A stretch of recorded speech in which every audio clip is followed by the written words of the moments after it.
esta parte del programa que llamamos lo más importante para revisar en la última jornada, hoy con Paula Comandari. ¿Qué tal, Iván? ¿Cómo estás, Paula? De una sorprendente aparición en lo más Súper importante. bien, oye. Todo bien por No, aquí. claro, muy bien hasta ahora. Ya, para revisar lo más importante con Paula Comandari a partir de este momento, ¿por dónde vamos a comenzar? Ya hoy van a la sala del Senado el proyecto del segundo retiro de fondos previsionales presentado por el gobierno, del que tanto hemos hablado en el último tiempo, ¿no? Estamos tratando de activar la transmisión de Instagram Live que la última vez no nos resultó con la Paula, así que no Pero sé qué ahora está pasando. estoy segura que sí, porque ya actualicé todo. A ver, ¿qué tal ahí? Ya, ok. Ya, partamos nomás, sigamos con esto mientras se actualiza. Ahí parece que... Ahí, Ya, ya. ok. Estamos haciendo el empeño, ¿eh? Muchas gracias a los que están. Teniendo tanta paciencia conmigo. No me refiero a eso. Ya, no, tienen paciencia con nosotros en realidad, toda la gente que está Sí. conectada. Ya. Bueno, ahí estamos. Bueno, el proyecto que salió de la Comisión de Hacienda y de Trabajo es casi idéntico a la moción parlamentaria que se había presentado Iván hace algunas semanas, salvo porque establece el pago de impuestos y deja fuera del retiro a las más altas autoridades públicas, partiendo por los gobernadores y de ahí para arriba, diputados, senadores, ministros, hasta el presidente de la República. Y, y bueno, ahí se está viendo, ¿no? No, Ah, no lo hemos ahí logrado. estoy enviando de nuevo la solicitud, no Ok, sé no, qué. no hemos logrado hacer esta transmisión conjunta, pero A nuestra ver, Joyce nos va a solucionar nos va a todos los solucionar problemas. todo. Sí. Ya, Ahí parece sigamos. que sí, sí. Entonces, bueno, quedan dos proyectos, el proyecto de reforma constitucional y el proyecto de ley del gobierno, y quedan prácticamente iguales, salvo por Prácticamente el igual. pago de impuestos en el segundo caso y la prohibición para las más altas rentas del Estado, ¿no es cierto? Exactamente, como te decía, desde gobernadores hasta el presidente.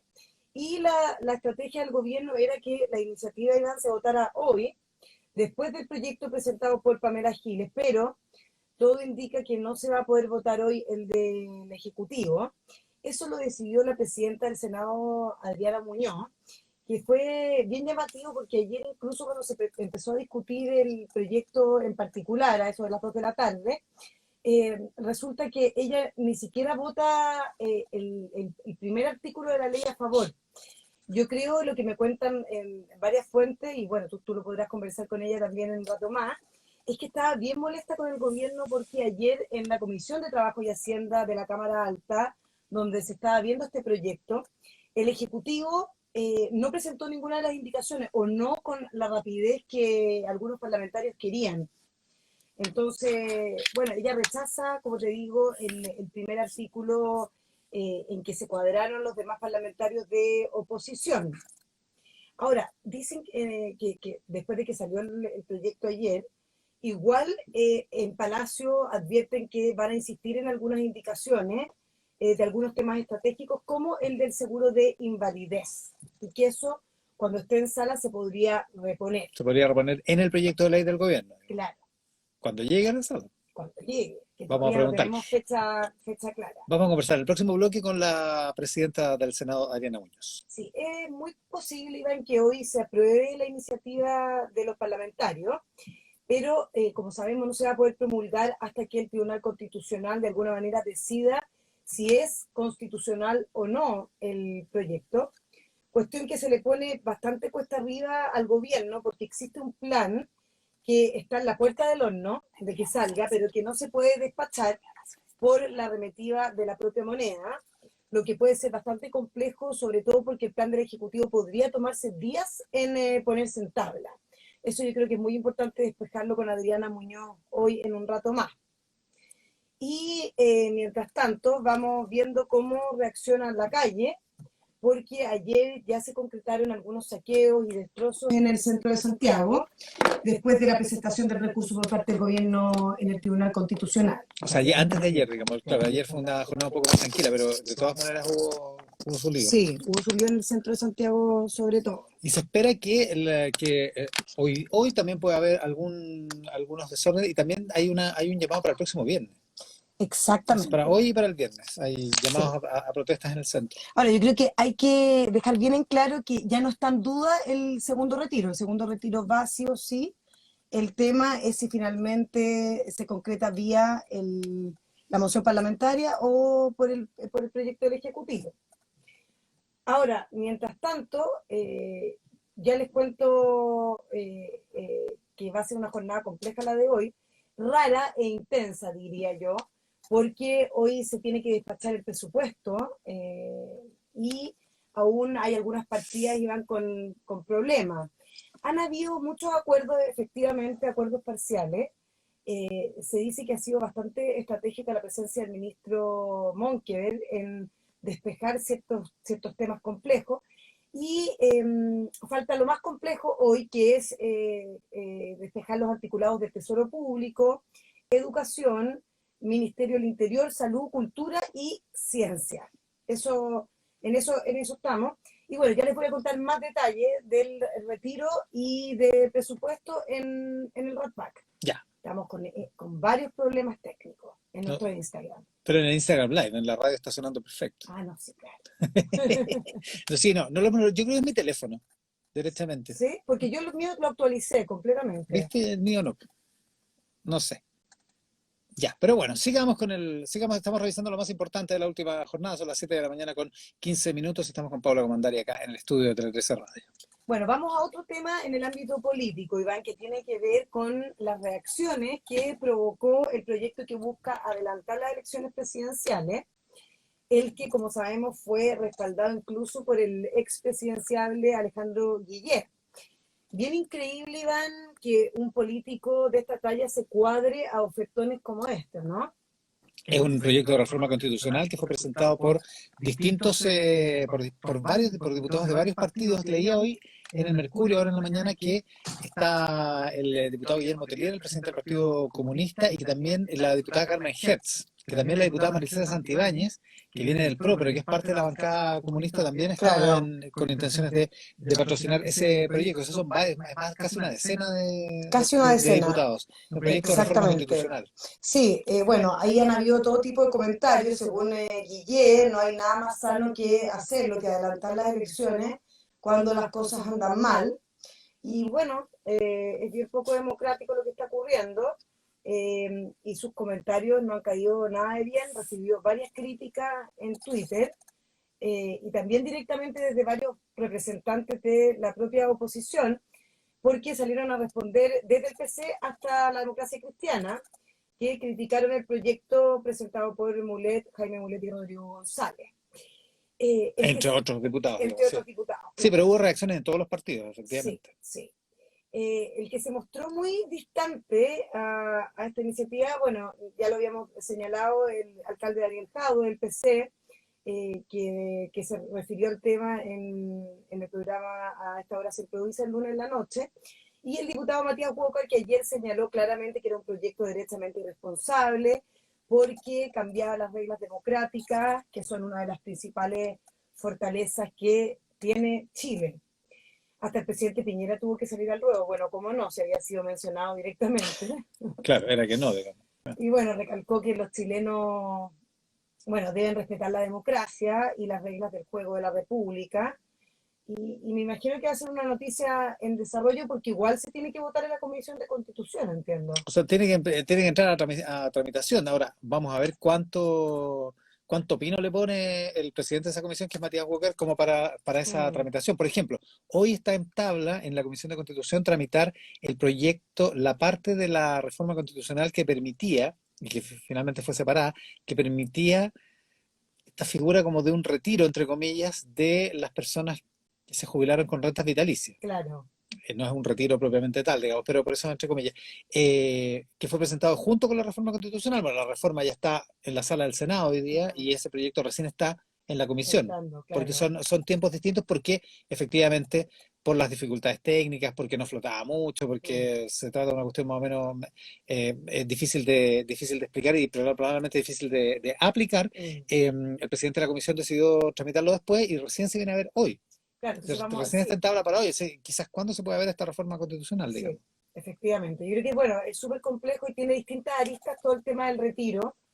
y paralelamente, como decíamos, no es tan expedito el tema eh, porque hay muchos proyectos que se están viendo hoy, y el de presupuesto es súper estratégico. Tal cual. Ahora, vamos, Iván, también a analizar algunas noticias en el ámbito económico.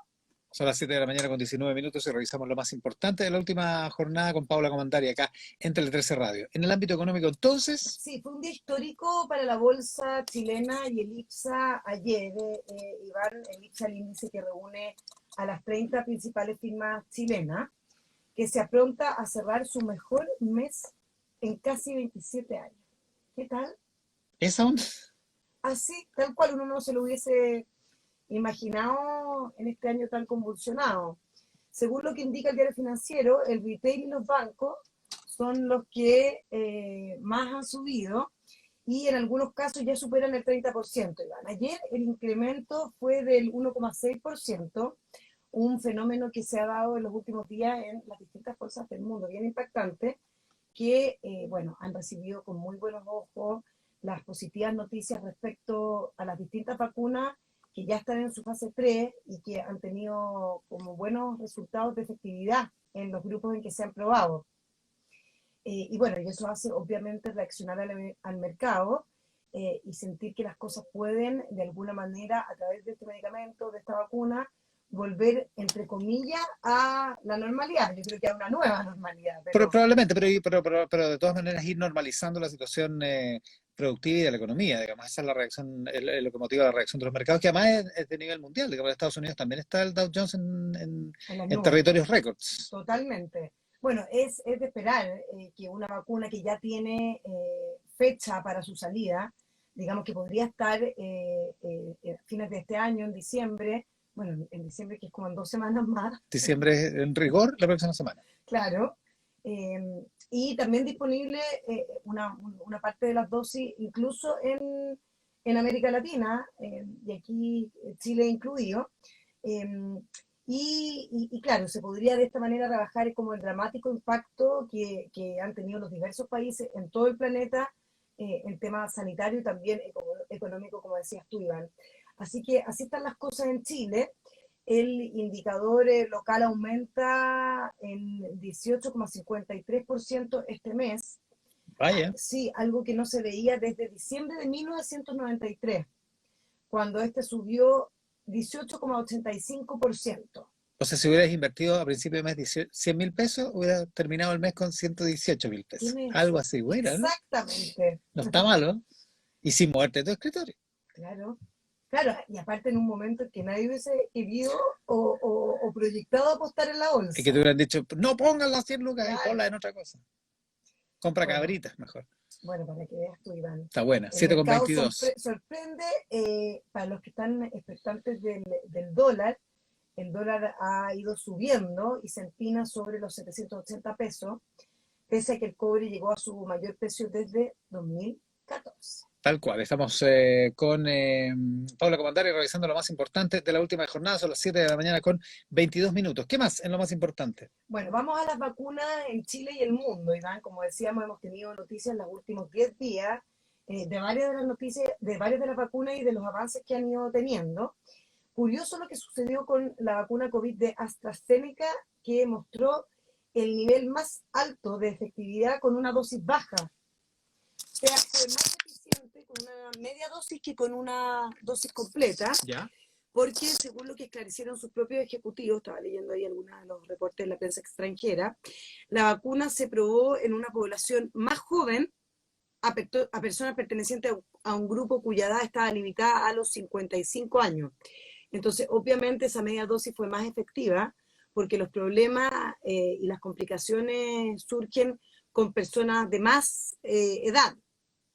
Entonces, bueno, es importante saber qué va a hacer el propio regulador respecto a cuáles van a ser los primeros grupos que se van a aprobar para entregar la vacuna. Esto que pasó con AstraZeneca es muy importante en ese sentido, porque tú sabes que la autoridad, la FDA en Estados Unidos y la autoridad china, brasileña y la de Indonesia, en otras vacunas que se están desarrollando en otras partes del mundo, van a establecer y van a qué grupo hay que vacunar primero y a cuál después. O sea, puede ser que una vacuna, por ejemplo, se autorice para ponérsela a mayores de 75 años. Y hay vacunas que se van a poder suministrar en poblaciones, por ejemplo, de 50 años, que tienen menos riesgo. Eso por ahora, en el contexto de la vacunación de emergencia, digamos, ¿no? Exactamente. Entonces, todo va a depender de la prioridad en los grupos, dependiendo de lo que dice la propia autoridad. Y eso es algo que está siguiendo también nuestro país, esa lógica de a quién habría que inocular primero, porque todo siempre hemos dicho que se piensa que va a ser primero en los grupos de riesgo, los funcionarios de salud, por Claro. ejemplo, o la población de riesgo mayores de 65 años o con problemas crónicos, enfermedades crónicas. Pero bueno, eso no es tan así, va a depender de lo que diga, como digo, la autoridad, y que va a ser como en esta etapa de emergencia exacta a qué población hay que hacerlo, dependiendo de los resultados de las propias vacunas en el mundo. Eso me cuentan algunas fuentes sanitarias. Ojo que en Mercado Global hoy, Iván, vamos a conversar con Rodrigo Yáñez, subsecretario de Relaciones Económicas Internacionales, sobre cómo el gobierno negoció las vacunas con los distintos laboratorios, las dificultades que tuvieron y el cómo está Chile hoy respecto a otros países latinoamericanos. ¿Eso en el podcast de Mercado Global? En el podcast hoy a las 9 de la noche. Que se publica a las 9 de la noche en Instagram, en Instagram TV de Tele 13 Radio. Exactamente. Bien interesante la entrevista porque vamos a conocer más detalles de cuántas dosis estarían disponibles en el verano, después en el primer semestre, pero según varias de las fuentes con las que yo he conversado, podríamos hablar de que 5 millones de dosis podrían estar antes de marzo en Chile. 5 millones de dosis antes de marzo, Sí. el primer trimestre. Sí que Alentador eso. es alentador, sí. Claro, porque eso serviría para el personal de salud y para algunas zonas del grupo de riesgo, ¿no? Claro, dependiendo, como digo, de lo que dice la autoridad. Claro, de cómo se administra. Sí. Pero ya podríamos tener a una buena parte de los chilenos, si todo sale según lo planeado, no solo por el gobierno y por las autoridades sanitarias en Chile, sino que también si es que efectivamente los laboratorios reciben las autorizaciones en el tiempo y en el calendario que tienen ellos programados. Se supone que eso podría pasar en varias de las vacunas, por ejemplo, Pfizer o la China en diciembre, en los próximos días, y eso daría un escenario positivo para empezar a inocular en el verano. Además hay noticias más o menos alentadoras también en cuanto al desconfinamiento en Europa. De todas maneras es lento el desconfinamiento en Francia, pero que Macron haya dicho ayer que termina la peor parte del rebrote, es alentador porque significa que que esta crisis no se va a adentrar en Europa en el invierno. Claro. Para el invierno, que fue lo que pasó este año, digamos, Claro, principios de este año, donde febrero fue un mes horroroso en Europa, febrero y marzo, digamos. Claro, que es el tiempo en que las personas se tienen que quedar encerradas, en que uno se puede cuidar menos en ese sentido, porque no está al aire libre. Claro, entonces da alguna expectativa de que puede ser un rebrote más controlado, un rebrote más acotado, por decirlo, con bordes, como diría el ministro de Hacienda. Exactamente. Sí. Da esa impresión, y eso probablemente también aliente la expectativa de la gente y de los mercados, ¿no? Sí. Hay varias autoridades sanitarias que están pensando que si efectivamente se cumplen las condiciones acá en Chile y la gente sigue teniendo conciencia de que hay que utilizar las mascarillas, de que hay que tener un distanciamiento social, el rebrote en Chile también podría ser bastante menor. Vamos a ver qué es lo que pasa. Son las 7 de la mañana con 27 minutos. ¿Qué más es lo más importante con Paula Comandario? Ya, me gustaría poner un ojo en el mundo y irnos bien lejos. A ver. Porque se ha intensificado, Iván, la guerra entre China e India. Bueno, dos grandes potencias que obviamente a países tan chicos como Chile no nos importa. La India prohibió otras 43 aplicaciones chinas, incluidos algunos de los servicios de compra clave de Alibaba, que es un grupo muy importante obviamente, ampliando su lista negra a más de 200 aplicaciones chinas. Eso que ya estaba ocurriendo en Estados Unidos con bastante fuerza, ahora aparece también en naciones como la India. La última acción incluyó una serie de aplicaciones administradas por el gigante del comercio electrónico, incluido AliExpress, uno de sus centros comerciales más grandes para compradores extranjeros, y Taboo Life, un mercado de video de rápido crecimiento. Bueno, India también bloqueó más de una docena de plataformas de citas y juegos, y ello se une a algunas de las aplicaciones más conocidas de China como Tencent y TikTok de ByteDance. Es un problema bien grande que pone de nuevo a estas grandes naciones en un problema muy complejo, y las distancias y tensiona en momentos en que eh, no queremos que hayan tantas batallas en el mundo, sobre todo por los problemas sanitarios que se están viviendo a nivel mundial. Claro, queremos que todo el mundo se lleve bien y comerse, compra Exactamente. y venda. Claro, esto va en contra de esto. Ahora, la verdad es que China y la India tienen un problema militar también, un problema físico, Totalmente, o no es sea, solo una guerra comercial. no, claro, o sea, estas prohibiciones van en la línea de lo que dice el gobierno indio, de que este es un tema de seguridad nacional, pero bueno, esta lista negra está en constante crecimiento, y también subraya un esfuerzo más amplio de la India para reducir la dependencia de los productos de sus vecinos, y obstaculiza aún más los esfuerzos de las corporaciones más grandes de China para expandirse más allá de sus fronteras, que ha sido siempre el interés. Y que vuelvo a Chile con esta noticia, porque ya vemos que la autoridad ya está bastante más preocupada de lo que había estado en un inicio por la venta de la CGE, la distribuidora de electricidad más grande de Chile, a los chinos, básicamente a la empresa estatal, Ujú. digamos. State Grid. State Grid, que también tiene algunos propietarios privados, pero el gobierno chino es el principal accionista, y bueno, y es el principal accionista también en otras de las eléctricas en las que los chinos han ido comprando participación. Es preocupante, hay varios personeros como Axel Christensen, con los que pudimos conversar nosotros ayer, Iván, que le bajan el perfil a esto y dicen que no tiene importancia qué Estado compra, si es que se cumplen todas las legalidades y las legislaciones. Pero otro, por el solo hecho de que esté el gobierno chino involucrado, y con el perfil que tiene el gobierno chino, empieza a tener bastante más preocupación y atenciones, porque además en toda la cadena, digamos, transmisión, en Transelec, en distribución y Y hay y en generación. generación, ya vemos una presencia china cada vez más fuerte en nuestro país. Claro, y hay algunos que han empezado a denunciar un sentimiento anti-chino en todo esto. Entonces se preocupan de que también otras inversiones tampoco puedan llegar. En fin, el debate es amplio, es amplio y bien interesante. Y yo creo que la figura de Ricardo Riesco va a ser muy importante. Él habló en la comisión. El fiscal nacional económico. Claro, y estamos esperando que dé un poco más de detalles sobre ya las investigaciones que se están haciendo respecto a este tema que es estratégico y muy importante para nuestro país. Las 7 de la mañana con 31 minutos, hemos revisado con Pablo Comandari lo más importante de la última jornada a través de un Instagram Live un poco distinto hoy porque no nos resultó la Estar en transmisión en conjunto, conjunto, sí. pero bueno, ahí estamos y les agradecemos muchísimo a todos los que estuvieron a través de Instagram Live y por cierto, los que están en la transmisión, en el audio de Tele13 Radio y de Tele13Radio.cl. Así que nos despedimos de la gente de Instagram por ahora y Nos vemos en un rato más. en un rato más en el Rat Pack con Paula Comandari.